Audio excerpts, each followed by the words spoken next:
This story will tell about a guy who could read water like no one else, a man who turned his childhood skill into a tool for survival and heroism during the Second World War. Jack had spent his life along the Ohio riverbanks, a quiet boy who learned the secrets of water before he even understood the chaos of the world beyond his small town. He didn't just fish. He listened to the river, felt its currents, read the subtle changes in depth, temperature, and flow. While others saw only mud and reeds, Jack saw a living map. Every swirl of water, every hidden channel, every log beneath the surface told him a story.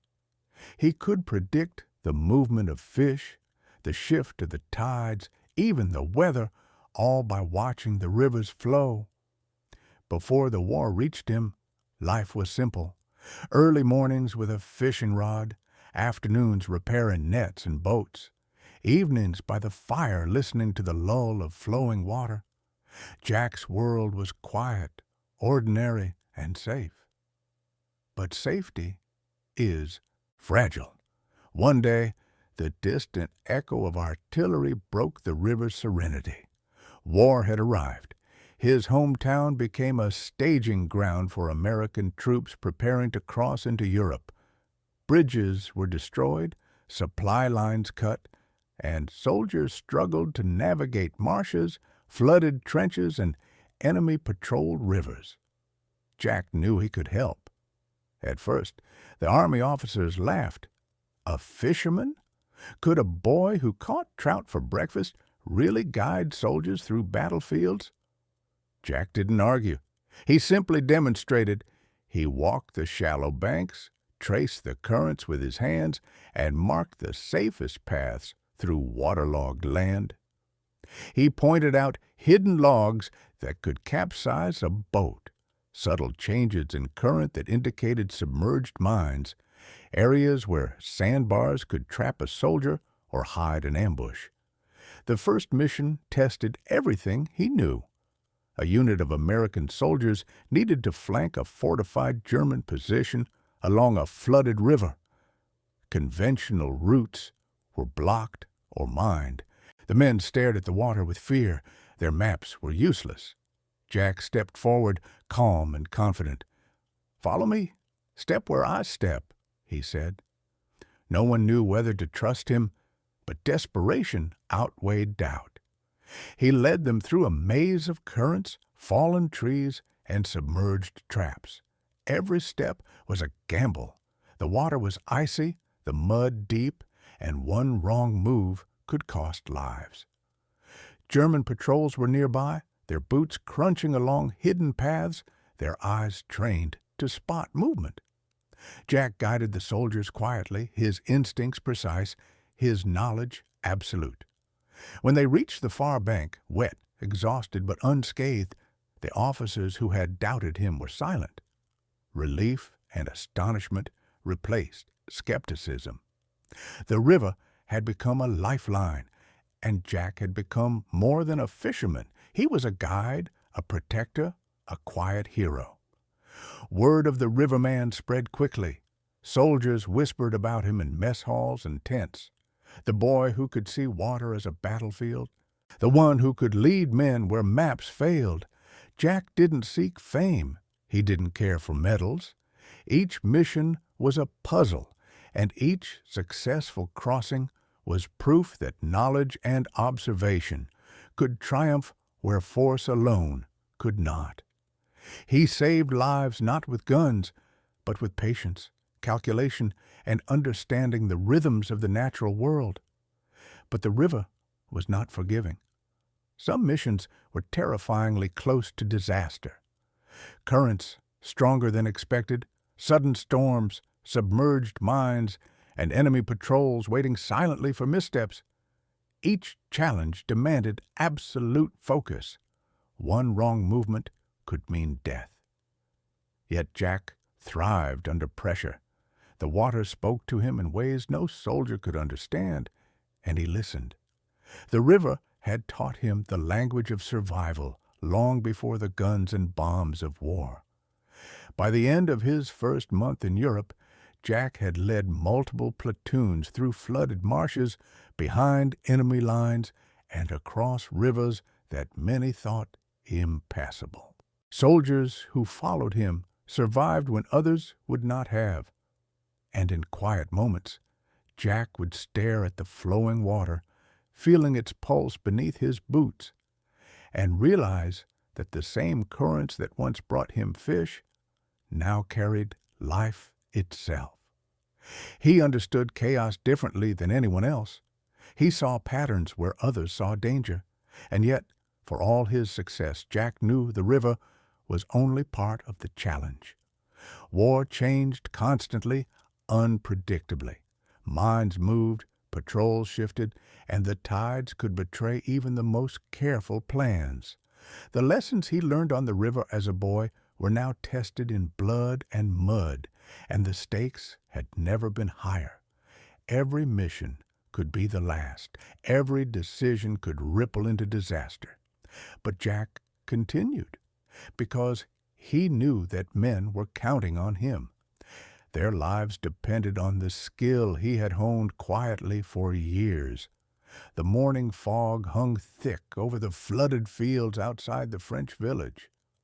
Jack crouched at the riverbank, feeling the icy current swirl around his boots. Across the water, the faint outline of German fortifications glimmered through the mist. Machine gun nests, barbed wire, and patrols moving silently between them. The mission was simple in description, impossible in execution. Lead a small unit of American soldiers across this treacherous river to flank the enemy without alerting them. Failure would mean death. Success would mean a crucial advantage in the campaign. Jack took a deep breath, recalling every lesson the river had taught him. Currents could be deceptive. Sandbars might trap a soldier who stepped too quickly. Logs and debris could shift under pressure. Mines could be hidden just beneath the surface, impossible to detect without the intuition he had developed over years on quiet waters. He studied the movement of the water, the reflection of the fog, the way the reeds bent in the current. To anyone else, it was chaos. To Jack, it was a map, a guide, a language he could read. The soldiers lined up behind him, their rifles heavy in the mist, eyes wide with fear and uncertainty. Some whispered nervously, others tried to joke to mask the tension. Jack ignored them, focusing on the water. "Step where I step, trust your footing," he instructed, his voice calm but firm. For the first time, he felt the weight of responsibility fully. Lives depended on him. Every ripple he misread could mean disaster. They moved carefully into the river. The current tugged at their legs, icy and unrelenting. Every step was deliberate, measured, guided by Jack's knowledge of hidden sandbars and submerged debris. Suddenly, a soldier's boot sank too deep into the mud. A silent panic rippled through the unit. Jack extended his hand and steadied him, whispering instructions as they advanced. Behind him, the enemy patrols moved closer, their voices muffled but audible. Jack's heart pounded, but his mind remained clear. Panic would be fatal. Observation and precision were their only chance. Halfway across, Jack spotted a faint line beneath the murky water. A mine tethered to the riverbed, almost invisible. He froze, signaling the men to stop. With careful gestures, he guided them around it, marking each step to avoid triggering it. The soldiers followed silently, awe and fear etched into their faces. None spoke. Each one felt the tension, the invisible pressure, and the reliance on Jack's instincts. One wrong move, one false step, and this river would claim more than water. It would claim their lives. As they neared the far bank, a German patrol stepped into view. The men froze, caught between detection and exposure. Jack assessed the situation. The current had created a small depression near the bank, partially submerged and covered by reeds. He motioned the soldiers to follow, silently leading them into the concealment of the shallow depression. The patrol passed, unaware of the men hiding mere meters away, rifles at the ready, but hearts pounding. Jack's pulse raced too, but outwardly he remained steady. The calm that had guided him through countless hours on rivers now saved lives in the chaos of war. Finally, they reached the bank, mud-soaked, exhausted, but alive. The officers who had doubted Jack's abilities before the mission now looked at him with a mixture of awe, relief, and silent respect. He had not fired a single shot, yet he had turned an impossible operation into success. The soldiers he guided whispered among themselves, "This boy who read water like no one else had saved them from death, from detection, from the chaos of the battlefield." That night, Jack sat by a small fire, soaked and shivering, but alive. He reflected on the mission, on the soldiers who had trusted him, and on the invisible line between life and death that flowed beneath their feet. The river, quiet now under the moonlight, seemed almost peaceful, masking the danger it had concealed moments before. Jack understood something crucial. In war, survival depended not on weapons or brute force alone. It depended on knowledge, observation, patience, and understanding the environment in ways that others could not. By the time the first light of dawn touched the battlefield again, Jack had become more than a fisherman. He had become a lifeline, a guide, a man whose understanding of water had turned rivers into safe passages, and who had proven that even in the chaos of war, skill and intuition could outmatch violence. The following week brought a mission that would test Jack in ways he had never imagined. A small village in northern France had been partially flooded by recent bombings, creating a labyrinth of waterways, sunken buildings, and treacherous mudflats. American forces needed to flank the enemy stationed there, but every obvious path was rigged with mines, snipers, and patrols. Maps were useless. Soldiers hesitated, voices low, eyes darting nervously at every shadow. Jack knew this terrain, the water, the currents, the hidden debris, better than anyone, and yet, even for him, it was the most dangerous challenge of his life. He studied the water first, tracing subtle changes in its movement, noting where debris floated or sank, where currents ran stronger under the surface.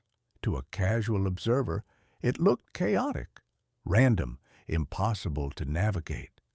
But Jack saw a pattern, a language written in the flow of the flood, in the ripples around sunken roofs, in the faint reflection of dawn on hidden channels. Every piece of debris, every submerged tree, every eddy was a potential trap or a guide. He memorized it all before even stepping into the water. The soldiers followed him cautiously, boots sinking into mud and water, rifles raised, hearts hammering. The first 100 meters were deceptively calm. Jack led them around a partially submerged barn, noting the slight rise in water near one foundation. "Stay low here," he whispered. "The sniper might see any movement on that roof." The men obeyed, crouching as they waited carefully. Jack's voice was calm, but the tension was palpable. One wrong word, one sudden motion, and they would be targets. Suddenly, a faint metallic click echoed from beneath the water. Jack froze, signaling the soldiers to stop instantly. His heart raced, but his mind was sharper than ever. Beneath the murky water lay a mine, almost invisible. tethered to the mud below. He guided each man around it with silent gestures, watching every step, anticipating every slip. Even a single misstep could mean instant death. The soldiers followed obediently, silent, trembling, trusting the instincts of this fisherman turned guide. As they progressed, the danger multiplied. German snipers had learned the soldiers would try the flooded paths, and sharp-eyed marksmen scanned every channel, every reflection. Jack used shadows, the subtle currents, and partially submerged walls to conceal their movements. He whispered precise instructions. "Step here, low now."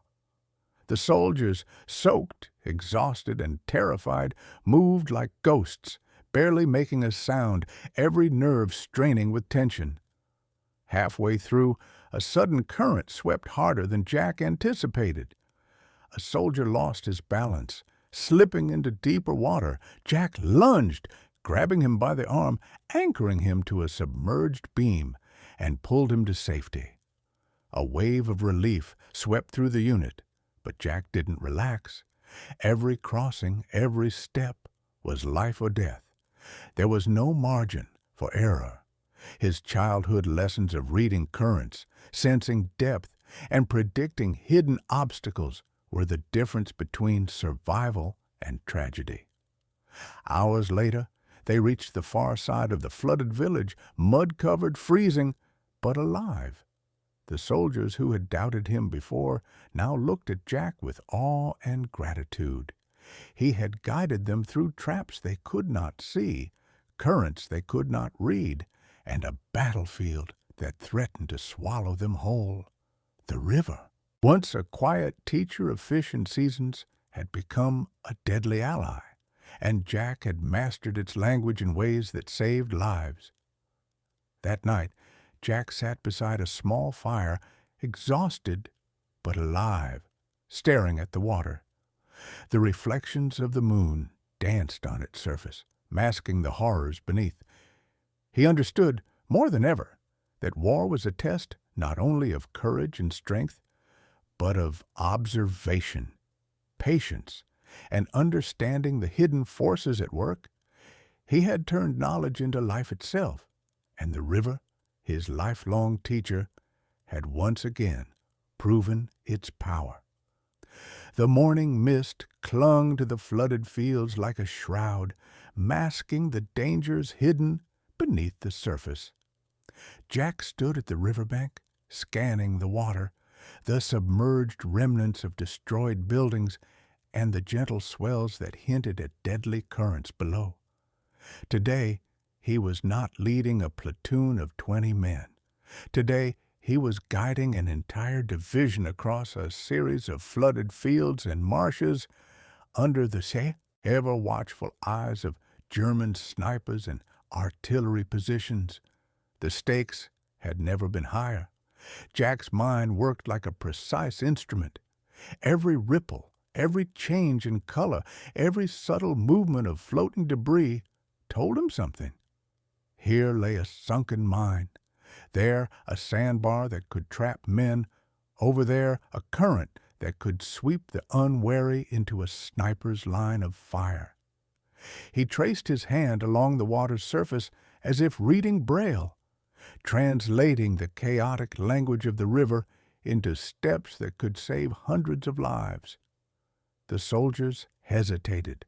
Fear was thick in the air, mingling with the smell of mud, gunpowder, and wet earth. "Follow me," Jack said firmly, voice cutting through the quiet tension. "Step exactly where I step. Trust the water. Trust me." Some looked skeptical, others terrified. None could see what Jack saw. The invisible map that had been written for him alone by years of observation, patience, and intuition. They entered the water. The cold bit through their uniforms, sucking strength from their muscles. Jack moved ahead, checking each step, testing the depths, signaling soldiers when the ground beneath them was unstable. A sudden splash behind him caused Jack's pulse to spike. A young private had slipped into a deep pool hidden beneath a deceptively shallow layer. Without hesitation, Jack grabbed him, pulling him to safety with the precision and calm of someone who had faced death countless times before. The Germans were alert. Snipers' rifles flashed, and the sharp report of artillery shells exploded in the distance, sending water spraying and mud flying. Jack adjusted the path, guiding men behind submerged walls, sunken roofs, and the occasional debris to avoid detection. Each movement was calculated, deliberate. One misstep could expose the entire division. One false judgment could cost dozens of lives. Hours passed in tense silence. The men moved like shadows, their trust in Jack absolute, their survival dependent on the fisherman's intimate knowledge of water. They navigated flooded streets, sunken courtyards, and hidden channels that no map could show. Minds, once almost invisible beneath the rippling water, were avoided through Jack's instinct and experience. The river, once a gentle teacher of fish and seasons, had become a battlefield ally, and Jack had mastered its deadly rhythm. Finally, as the sun broke through the clouds, the division reached solid ground, exhausted, mud-caked, and alive. Officers who had initially questioned Jack's abilities now stared at him with awe, recognizing that this young man, who had grown up reading rivers, had guided hundreds through a death trap. Soldiers whispered stories of the riverman, the boy whose understanding of water had turned rivers and flooded fields into lifelines. Lives had been saved, and missions succeeded not by sheer force, but by knowledge, patience, and intuition. That night, as Jack finally sat beside a small fire, soaked and shivering, he reflected on the day. The river had been a silent partner, teaching lessons about timing, patience, and perception, lessons that had once caught fish and now saved men. He understood more than ever that war was not only fought with guns and grenades, but with the quiet, relentless power of understanding, observation, and the courage to act on knowledge when it mattered most. Jack closed his eyes and listened to the river's gentle murmur. To anyone else, it was just water, flowing idly under the moonlight. To Jack, it was a living, breathing teacher, whispering secrets that no map, no weapon, and no officer could convey. And in its quiet lessons, hundreds of lives had been spared, and the tide of battle had shifted, at least in a small, unseen way. Dawn broke over the flooded plains like a warning. Jack crouched at the edge of the water, staring across the wide expanse that stretched toward the enemy lines. This was no small flanking maneuver. Intelligence had reported a heavily fortified German encampment beyond the marshes, and an entire regiment of American soldiers needed to cross the flooded fields under cover of darkness. Any misstep could result in disaster, and Jack was the only one who could guide them. He studied the currents carefully. Muddy streams twisted like snakes between patches of reeds and sunken buildings. Mines were embedded in the riverbed, hidden beneath the murky water. Snipers had positions on rooftops and along the few remaining embankments. One wrong move would mean hundreds of lives lost. Jack's eyes traced the subtle swirls of water, the way debris floated, the faint changes in current. For others, it was chaos. For Jack, it was a map, a silent instruction written by nature itself. The soldiers lined up, tense and shivering. Jack turned to them. "Stay low. Step exactly where I step. Watch the water, trust the flow, and stay silent." His voice was calm, but inside, his heart pounded.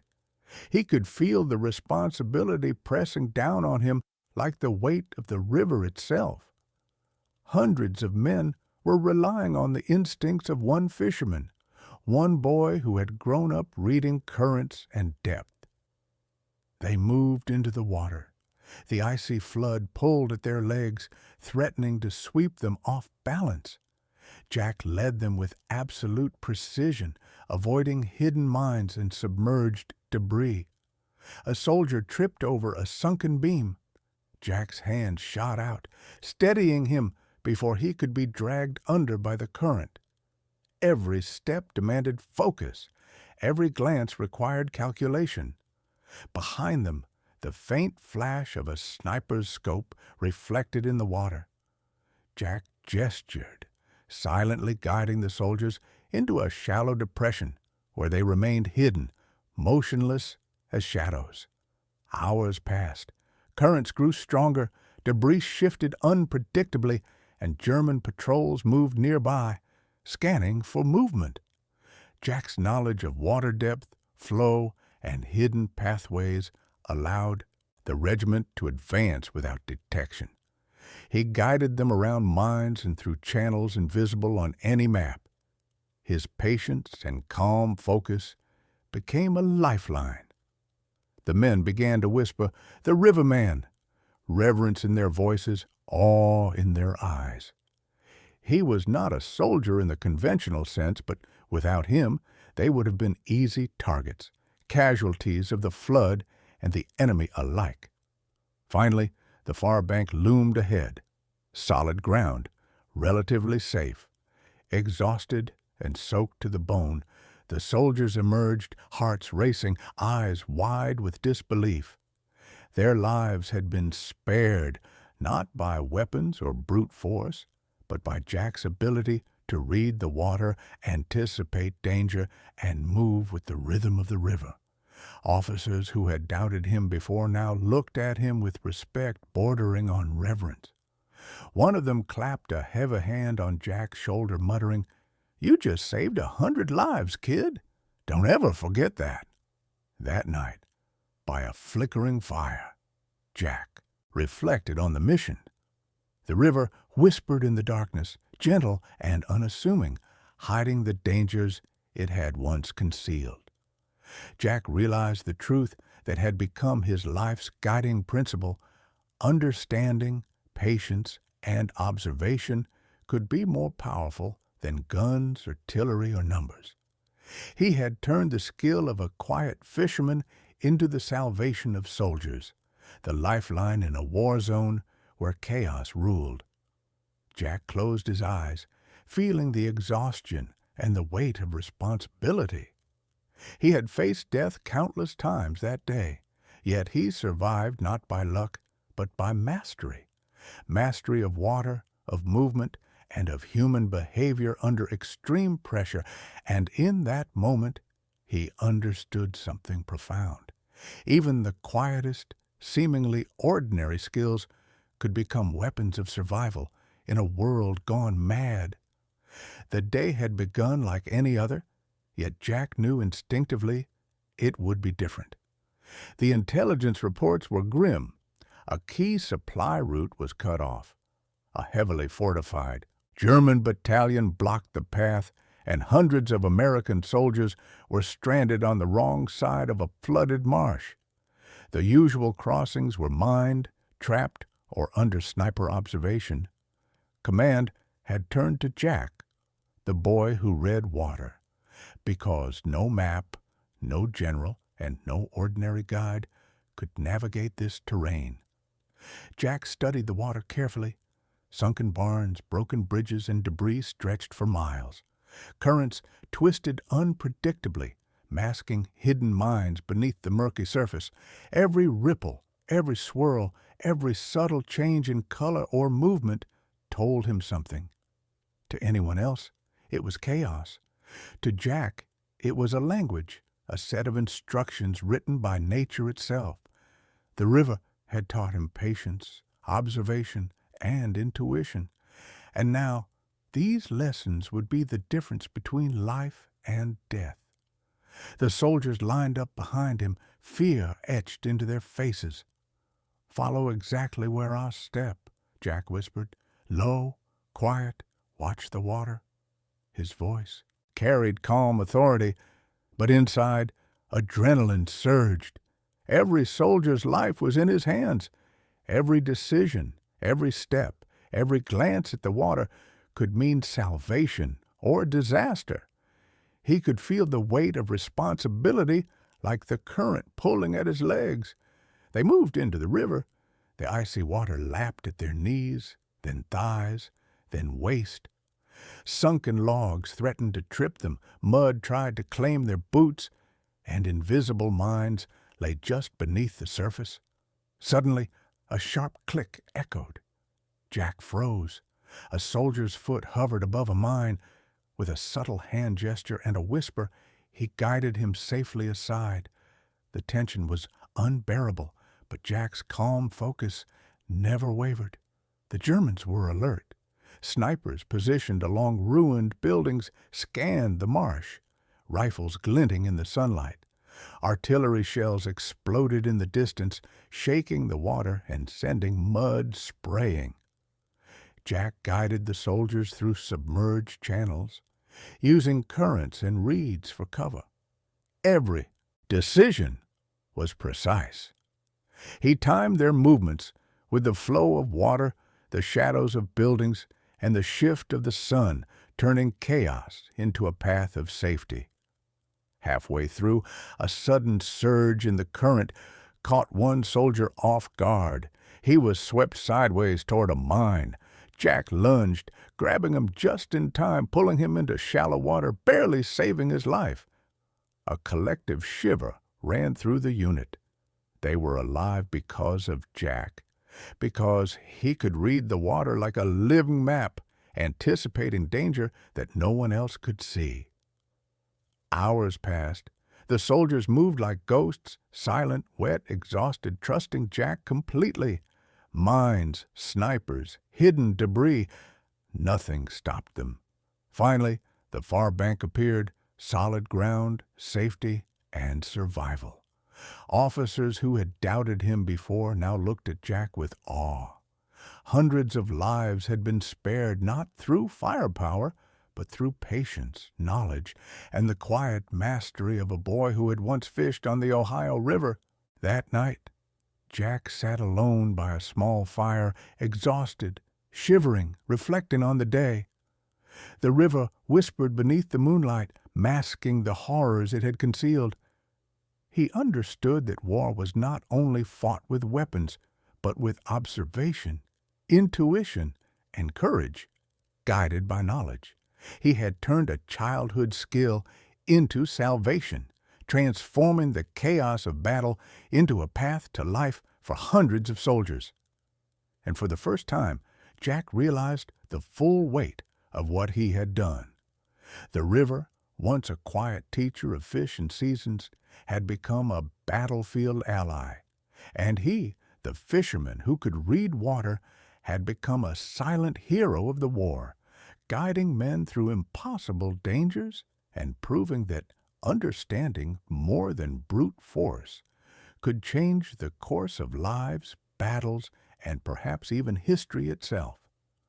The war had stretched on for months, each day blurring into the next, but Jack felt the tension of this final operation more keenly than ever. Reports indicated that a strategic German stronghold controlled the only remaining supply route for an entire division. Without safe passage across the flooded fields and marshes, countless American soldiers would be trapped, vulnerable to artillery and ambush. Command turned to Jack once again, the fisherman who had become the river's interpreter, the silent guide, the savior of men. He arrived at the river at first light, mist curling around the wreckage of bombed-out buildings, mud sucking at his boots. He studied the water, tracing currents, noting subtle differences in color, temperature, and flow. Every ripple, every debris, every shift of light across the surface spoke to him. The Germans had set mines, hidden traps, and positioned snipers with lethal precision. Jack knew the margin for error was smaller than ever. One misstep could wipe out entire units. Soldiers lined up behind him silent, their eyes wide with fear. "Follow exactly where I step," he instructed. "Stay low. Move with the water. Trust your instincts. Trust me." His voice was calm, but inside, adrenaline surged like a storm. This was the most dangerous mission yet, the culmination of everything he had learned, every lesson from the river, every calculated step he had ever taken. They entered the water. The flood was higher than expected, dragging at legs and uniforms. Hidden mines threatened beneath the murky surface, and snipers' eyes swept every reflection and shadow. Jack moved ahead, adjusting their path constantly, whispering directions and signaling pauses, guiding them around each hazard. When a soldier slipped into deep water, Jack lunged, gripping his arm and pulling him to safety in a single, fluid motion. Panic rippled through the men, but Jack's calm authority kept them moving. Hours passed, intense silence. Artillery shells exploded nearby, sending water and debris flying. Sniper rifles flashed, but Jack's intimate knowledge of currents, hidden channels, and sunken cover allowed the soldiers to advance unscathed. Every step required absolute focus. One miscalculation, one misunderstanding of the river's language, and lives would be lost. Yet Jack persisted, unwavering, moving as if the river itself were guiding his feet. At last, the far bank appeared. Solid ground, dry land, survival. Exhausted, soaked, and trembling, the soldiers emerged, many looking as if they could hardly believe they had survived.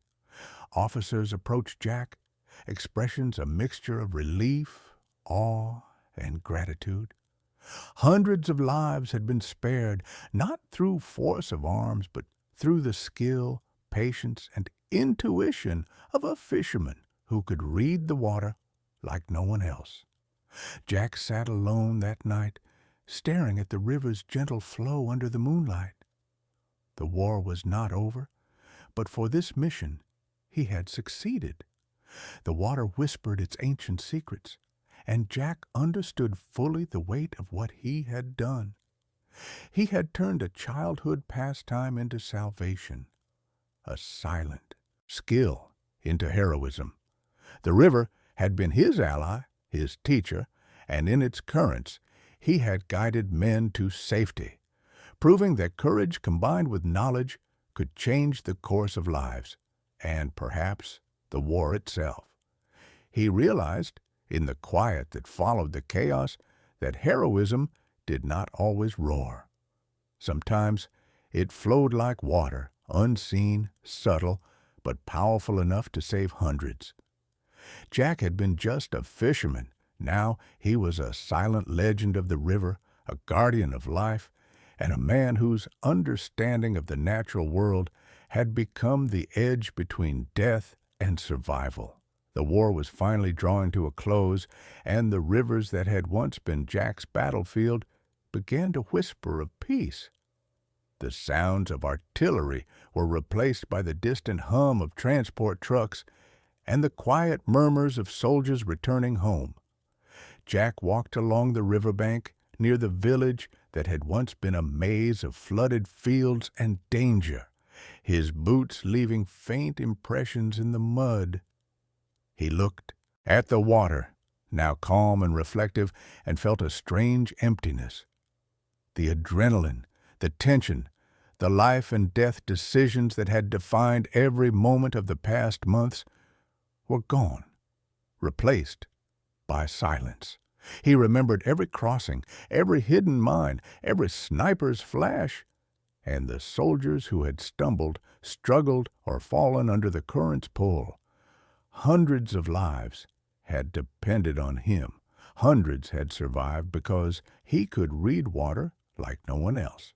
But survival came with a cost. Every mission had left a mark on him, every decision weighed heavily on his conscience. He had seen the worst of war, and even though he had saved lives, he could not erase the memories of those who had been lost, men who hadn't been so fortunate.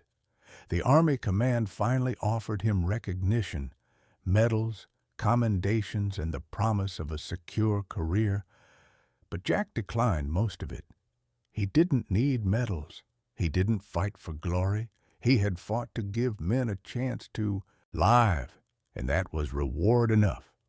Instead, he asked only to return home, to the Ohio River, to the life that had once been simple and quiet, before the war had swept him into its chaos.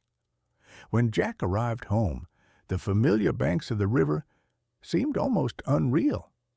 The water moved with the same gentle rhythm he had known as a boy, yet it felt different, heavier somehow, carrying the memories of countless crossings, the echoes of shouts, the tension of life and death.